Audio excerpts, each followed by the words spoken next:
Hello. First, opportunity costs describe the best benefit that are given up in exchange for benefit. Options will produce outcome when we have to make decisions. Thus, in order to choose the greatest choice, we need to analyze our option carefully, which means opportunity cost is the cost we give up. And next, we'll use two examples to demonstrate this idea. The Dutch windmill change come first. In Netherlands, windmill have been used for 100 years to grind bread and pump water, among other things. But as modernization spread, old-fashioned windmills are gradually losing their utility. The Dutch government and business do not want to give up on establish this industry. Instead, they transition into a new one, wind power generating. They have changed as a result of realizing the significance of opportunity cost. They will pass up the chance to take the lead in producing wind power if they don't change. So, this example illustrates that we need to weigh different opportunity costs to make the best decision. The conversion of agricultural land is another illustration. Let's say we have some field where we could have planted mulberry trees or rice. So growing rice offers great immediate benefit, but over time and land may become less fertile, necessitating great expenditure to maintain fertility. Mulberry tree, on the other hand, can grow for a long time and do not need to replace as frequent as rice. So, if we opt to plant mulberry tree, we can reap greater long-term benefit. This example demonstrates the need to take into account both short-term and long-term reward while making decisions in order to get the greatest outcome. And the idea of scarcity, which related to the notion that while demand is limited, the resources are scarce, is crucial to understanding economics. The Netherlands is dealing with lack of wind power generating while converting windmills.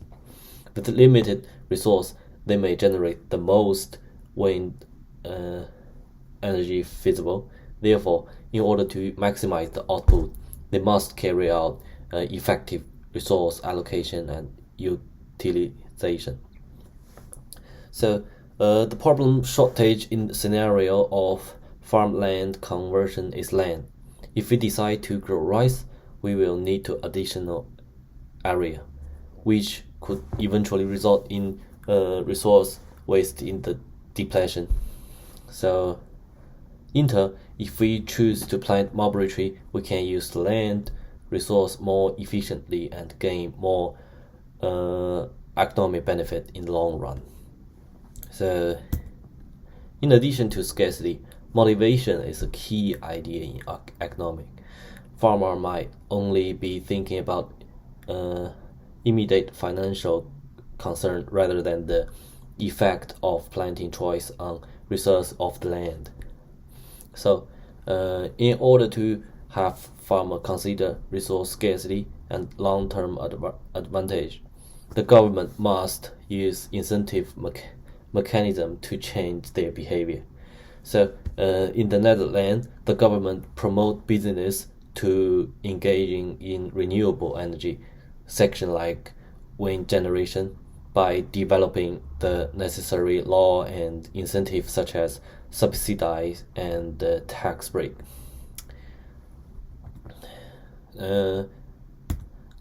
Cost and trade-off are yet another crucial economic terms. We must consider both the advantage and disadvantage of various possibility while making judgment. The cost of conversion and the long-term advantage of renewable energy must be weighed while converting windmill in the Netherlands.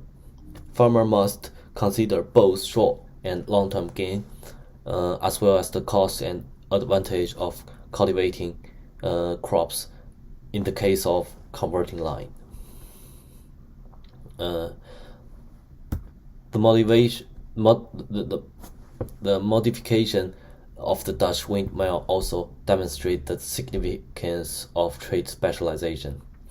By investing in wind power generation, the Netherlands has created a comparative edge in renewable energy. As a result, the Netherlands is able to export goods and knowledge to another nation while specializing in manufacture of renewable energy product. And finally, the story of how Dutch windmill was transformed service as an example of economic idea, including opportunity cost, scarcity, incentives, trade-off, and trade specialization to create successful policies and achieve success. It is essential to take this aspect into account while making economic decisions. Thank you so much.